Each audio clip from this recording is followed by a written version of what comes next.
Hello and welcome back to IM Movies. Many U.S. Navy officials return to their homes and reunite with their families. After a long time, they all mount a ferry and seem happy to be with their families. A mysterious man watches the ferry and walks away as it gets closer to the Crescent City Bridge. After a while, a man on the ferry notices a mysterious car with its keys inside. Upon checking, he finds its number plate missing, and as it tries to run away, a huge explosion turns the ferry to ashes. Only a few passengers survive. ATF officer Doug Carlin arrives at the scene the next day and checks everything. He wanders around and finds a few pieces of strip cap. He reaches his friend Donnelly and asks him for surveillance video from where the ferry left until the Crescent City Bridge. Doug is looking for the evidence under the bridge when he is approached by CIA agent Paul, who questions him about his partner, Larry Minuti, but Doug informs him that he is unreachable. Doug gets Paul's help and finds traces of ammonium nitrate on the bridge walls, confirming that it was a terrorist act. He approaches Officer Ed Elkins and his friends, who are sure whether the ferry case is a criminal investigation. Still, Doug confirms it as a criminal case by providing the evidence he found. He asks them to save time on what they already know. Doug returns to his office and meets Donnelly, who is looking at the surveillance video but has not yet found anything. Donnelly informs him about the call from a lady and gives her a number to drop a message. After Doug leaves a message, he spots a man on the bike who stops at the bridge and leaves as the ferry gets closer. On the other hand, Officer McCready takes charge and informs the media about the terrorist act and that it may take them some time for an investigation as it is a unique case. Doug revisits the crime scene, and the next day, he is on further investigation when Officer Reed reaches him and informs him about the dead body of a woman they have found. Doug and Carl inspect the dead body, and after checking her thoroughly, he finds traces of sticky duct tape material on her face and orders Reed to perform a complete autopsy. After that, Doug learns about a missing girl, Claire Kuchaver, and meets his father, who informs him that she was supposed to pick him up from the airport. After confirming her identity, Claire's father tells Doug about her ex-fiancé, her date, and her best friend Beth, with whom Claire used to babysit her daughter. When Doug leaves, Mr. Kuchaver stops him and gives him some pictures so that she may matter to him. After that, Doug visits Claire's house and finds many suspicious things like blood stains and a bloody cotton swab. He hears her voicemails and is stunned to learn that the number Donnelly gave him belongs to her. In the meantime, McCready and Paul describe the crime scene and how the first blast would have caused the whole ferry to turn into a giant explosion. Soon, Doug joins them and informs them of everything about Claire. He adds that Claire's abduction and the ferry blast are closely related, and if they find her killer, they will find the planner, mentioning that her SUV also went missing that morning. When Doug is leaving, he spots Larry's car, and upon questioning, he finds that Larry is dead in the blast. McCready informs Paul that he likes Doug and meets him when Doug is alone and sad about losing his friend. Paul condoles with him on his loss and tells him of the investigative unit he formed. Paul requests that he help him solve this case and leads him to his team, consisting of Denny, Gunners, and Shanti. He finds them checking a video, and upon asking, he learns they are reviewing the footage from 4 days earlier than the explosion. He is stunned to see such advanced technology, but it has some limitations. Its clips can only be seen once and can never be rewound.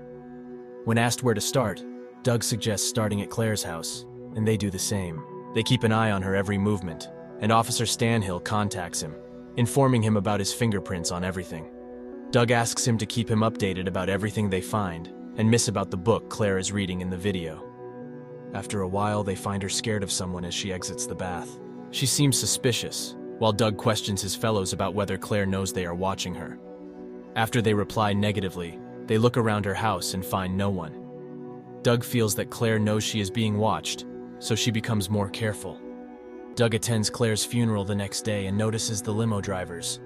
He concludes that the killer is here. They keep an eye on her for a few days using the time machine until she gets a call from someone about her truck. Doug and his team notice the number, and upon tracing it, they learn that the man reached Claire using a public phone booth. Doug orders them to check the surveillance video and identify their target.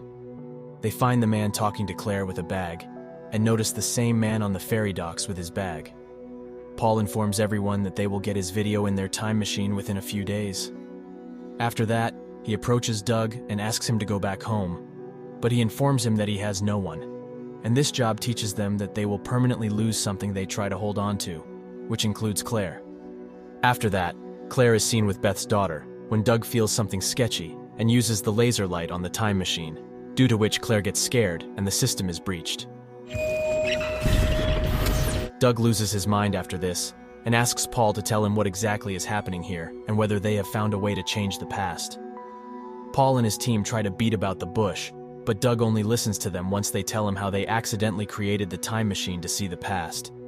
They explain everything to him, and he asks them to send a man or something to warn Claire about what is coming. Denny and Gunnar reply to him. It is impossible to send something living back in time, so he asks them to send him a note and take care of everything. Gunnars claims it is possible, so they prepare a message and send it on the day when Doug argues with Larry and leaves his office. The letter passes the barriers of time, but unfortunately, Doug ignores it, and Larry finds it. As he leaves to find the suspect, Doug asks his team to focus on the man with the bag, and eventually they find him. Shanti starts his face recognition, and as he reaches his truck, Larry finds him and tries to stop him, but gets shot in return. The killer puts him inside his car, and as he walks away, he gets out of the time machine's range. Meanwhile, Doug asks for an alternate way and learns to use the goggle rig to track the suspect. Doug gets the Hummer, follows the suspect using the goggle rig, and shows his team how he killed and burned Larry on the bank of the river. Doug is sad, but then he spots another dead body consumed by a crocodile, and soon police arrive at the scene. Doug contacts his team and informs his friends that as Larry put a few bullet holes in the windscreen, the suspect needed a new truck, for which he approaches Claire, and Doug finds something on the ground as the call ends. Paul and his team find the suspect. Carol Orstad and the U.S. Army find him after a little struggle. Doug investigates him and learns that the U.S. Navy rejected Carol twice, but he demands a cigarette and mentions that it was not to avenge. He has a destiny to follow that cannot be changed, and he explains that he has to kill Claire to prevent anything from reaching him. He adds that he abducted her from her house and burned her to make her look like the Ferry victims. Doug gets mad at him for killing 543 people, but Carol seems unbothered and confesses his crimes. McCready gets his confession and is happy that the case is closed, while Carol informs Doug that there won't be a single trial for his case as he has a destiny. He divulges that God has planned everything for them, and they cannot change anything, asserting that they are not meant to be together, and he is here to win. After that, Doug meets McCready and Paul, and McCready declares they have accomplished their mission and must turn off the time machine. Doug seems concerned about Claire, but McCready tells him he has attended her funeral, and there is no way he can save her. After McCready leaves, Paul also tells him their job is to close the case, not make victims' families happy. Doug visits Claire's house and looks at everything. After that, he reaches Denny and convinces him to ask for help. Paul learns about this and leaves, asking Denny to turn off the light after he is done. Soon, Doug arrives at Denny's place, and he guides him about what the outcomes can be. Doug does not listen to him and hopes for the best. Denny puts him inside the chamber and begins transferring him into the past. As the procedure completes, Doug is seen suffering inside a hospital when a few doctors find him and are stunned to see "Revive Me" written on his chest. They save Doug, and as he regains his senses, he leaves the hospital and steals an ambulance. On the other hand, Carol has captured Claire and is about to burn her after throwing oil on her body, but she gets her hands open and scratches his face. In the meantime, Doug arrives and runs an ambulance inside the house to save Claire. Carol shoots Doug and leaves after destroying the gas cylinder, hoping to kill Doug and Claire. But luckily, Doug saves Claire. He informs her that he is a federal agent and that she is safe now. The duo is inside the car when Claire learns that Carol is a terrorist and Doug is here to stop him. But Doug tells her to go to her house first to get his wound covered. As Doug arrives at her home, he leaves a note telling himself he can save her. As he is dressing his wound, Claire arrives with her gun and questions how he knows everything about her and what is inside her closet. He reaches his office and confirms that he is a federal agent, after which she cries on his shoulder. Claire covers his bullet wound when Doug realizes everything is as he found it when he visited her house at a crime scene, so he informs her to come with her until then because she is unsafe. The duo reaches the dock when Doug guides her to Carol and orders her to notify the police about the bomb. Doug then leaves and is around Carol's truck when two guards find him and ask him to go upstairs. On the other hand, Claire spots Carol returning to the ferry, while Doug also feels something is wrong when he does not find Carol on the bridge. Claire jumps on the ferry before it may, and is around her truck when Carol finds him and locks her inside after taping her face. Carol is seen around the truck when he opens fire at the guards, and a firefight ensues. Doug sneaks there, and after finding Claire inside the car, he comes out to talk to Carol about what he said to him when they met in the future. Carol is confused, but he refuses to give up. But Claire crushes him using the truck, and Doug kills him. Doug then gets inside the truck to get Claire out, but police surround them. Doug claims that the ferry will be destroyed if they go out, so they run the car into the water. Doug opens her hands and helps her exit the car, but he gets trapped inside. As Claire reaches the surface, the bomb explodes, killing Doug.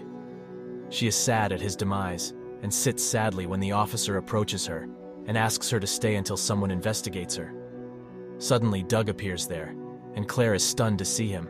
Doug approaches her and leads her to his car. They're sitting inside when Carol asks him what she has to tell him, but he will not believe her.